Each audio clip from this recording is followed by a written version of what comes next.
If you trace the rise of every great economic civilization in human history, one pattern appears again and again. Not oil, not gold, not political power, but movement. The movement of goods, the movement of people, and the movement of ideas. The regions that prospered were not always those closest to the ocean. They were those that mastered the internal connectivity. Today, in Africa's most populous nation, Nigeria, lies a region that has long been misunderstood, underestimated, and structurally constrained, yet remains one of the most productive commercial cultures on the continent.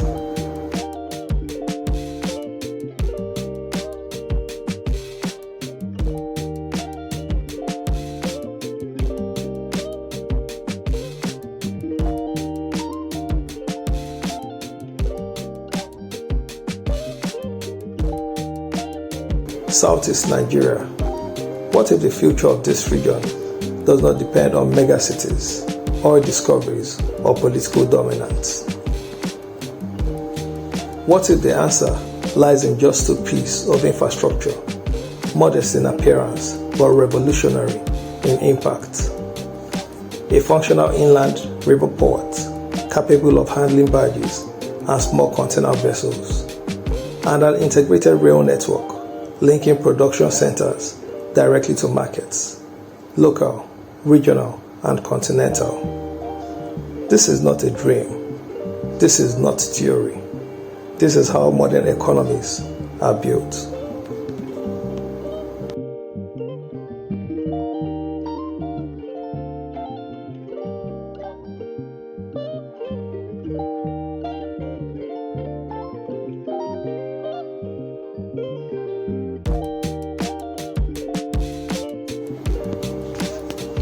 Infrastructure is often misunderstood as concrete, steel, and machinery. But in reality, infrastructure is economic psychology. It determines where factories are built, where people migrate, where investors place capitals, and where prosperity concentrates. When infrastructure is absent, entrepreneurship becomes expensive. When infrastructure is present, productivity becomes cheap. This is why regions do not fail because their people are lazy. They fail because moving goods costs too much.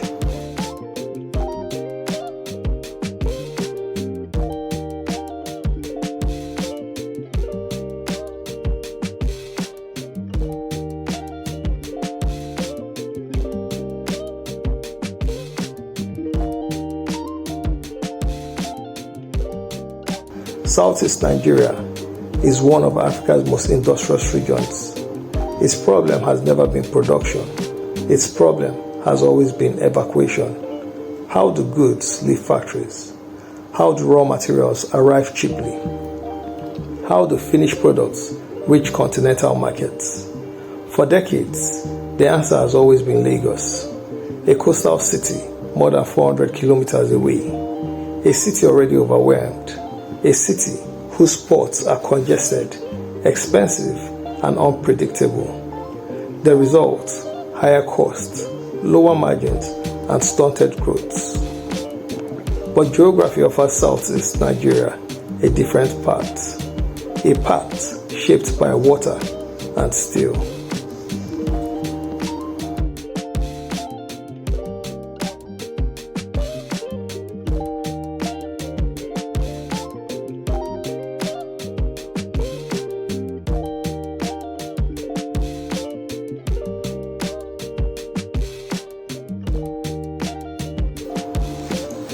The River Niger is one of Africa's great rivers, stretching over 4,000 kilometers.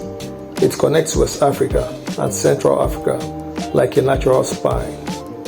For centuries, it was a trade artery. Long before colonial borders, merchants moved goods, culture, and wealth along its banks. Yet, today, in a strange paradox, one of Africa's greatest natural logistic corridors remains largely dormant. Inland river transport is among the cheapest forms of freight movement in the world. A single barge can carry the equivalent of 50 heavy trucks at a fraction of the cost, with lower emission and minimal road damage.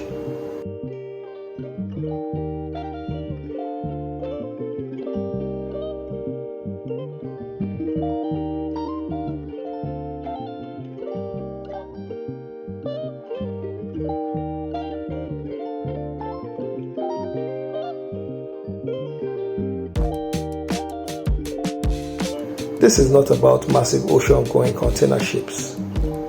This is about small container vessels and barges, precisely the kind of transport suited to inland African trade. Southeast Nigeria sits directly along the river system. Cities like Onitsha, Oguta, and surrounding riverine communities are naturally positioned to host modern inland river ports. River ports that receive containers, aggregate goods, and distribute them inland through rail and road. This is how inland trade hubs are born.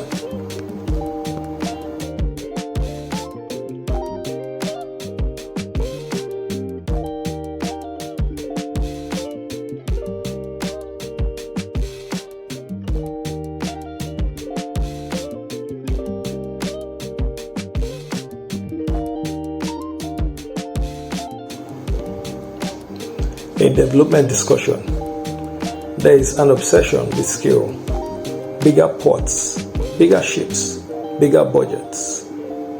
But economic history teaches a different lesson. Efficiency beats size. Small inland ports are cheaper to build, faster to operate, easier to integrate with local economies, and far more resilient. They serve producers directly. They shorten supply chains. They decentralize growth.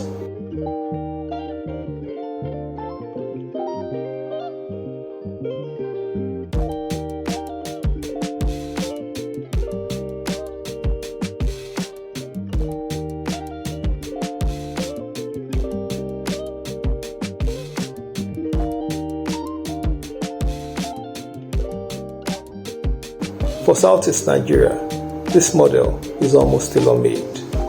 The region's economy is not dominated by a few massive corporations.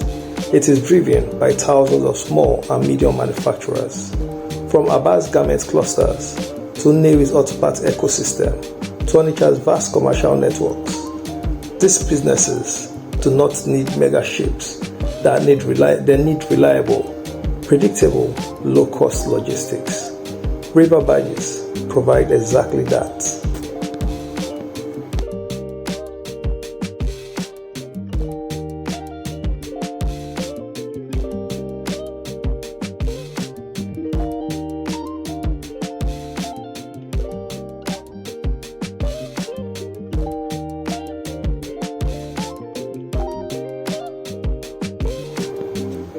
But a river port alone is not enough.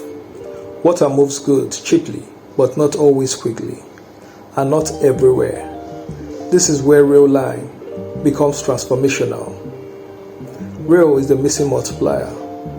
An integrated rail line linking river ports to industrial and commercial centers would evacuate goods efficiently, reduce congestion, lower transportation costs, and unlock industrial scale production.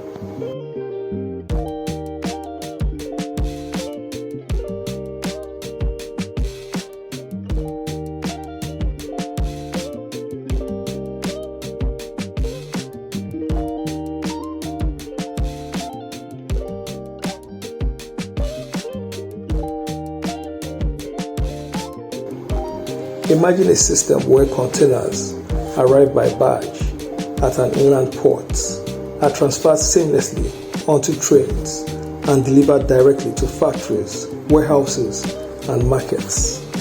No gridlocks, no endless checkpoints, no unpredictable delays. This is how China moved inland. This is how Germany industrialized its interior. This is how American Midwest became an export powerhouse. Rail does not replace roads, it saves it.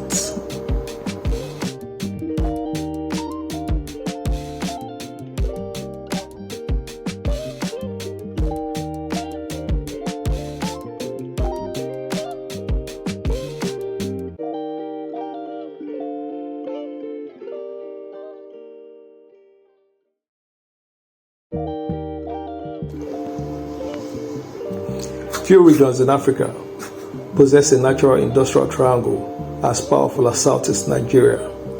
Aba produces, Nnewi engineers, Onitsha distributes.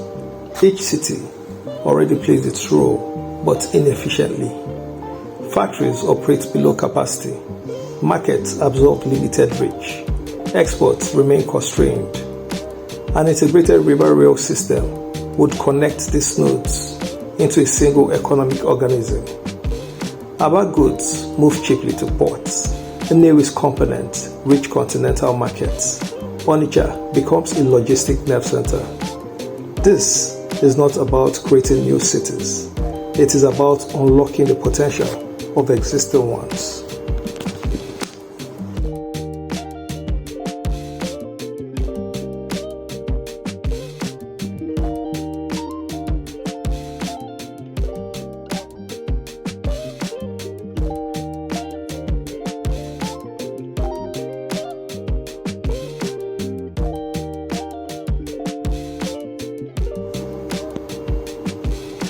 The African Continental Free Trade Area is often discussed in abstract terms, but trade agreements reward only one thing: logistic efficiency.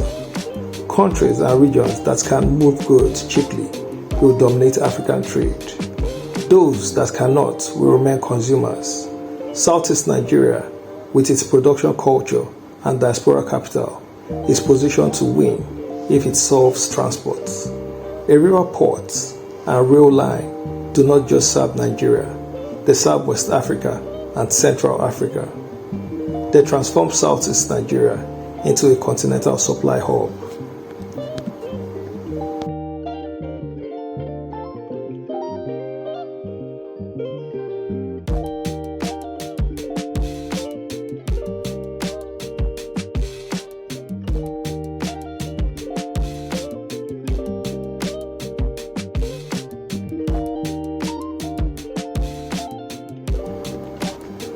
The barriers are not technical, they are not financial, they are not geographical. They are institutional, fragmented planning, political short-termism, over-centralization on port infrastructure. Yet, none of these are permanent obstacles. What is required is regional coordination, private capital participation, and policy continuity.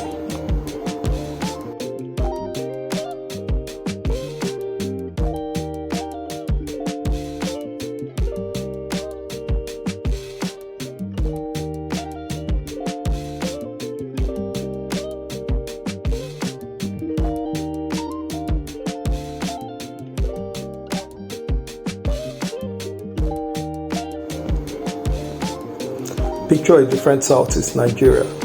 Barges glide steadily along the River Niger. Trains move containers inland. Factories run at full capacity. Youths find work close to home.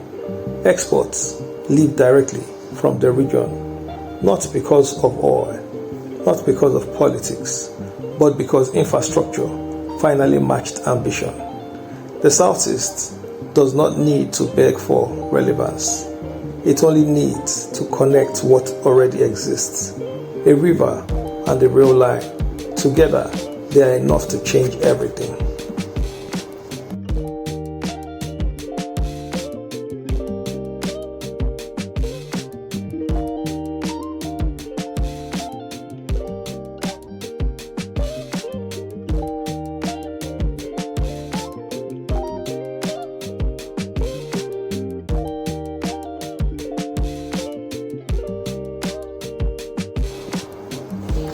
As this documentary comes to a close, one truth becomes impossible to ignore.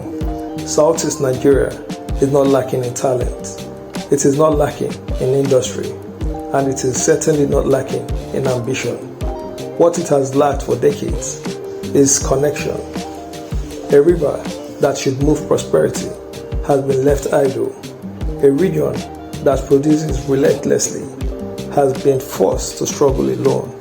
Yet, the solution, as we have seen, is not complicated.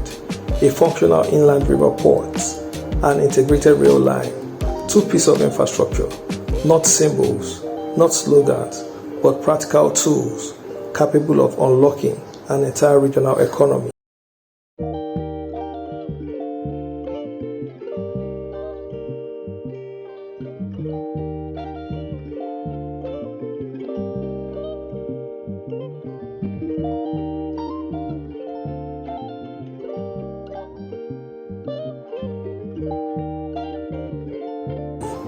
These are not projects for politicians alone.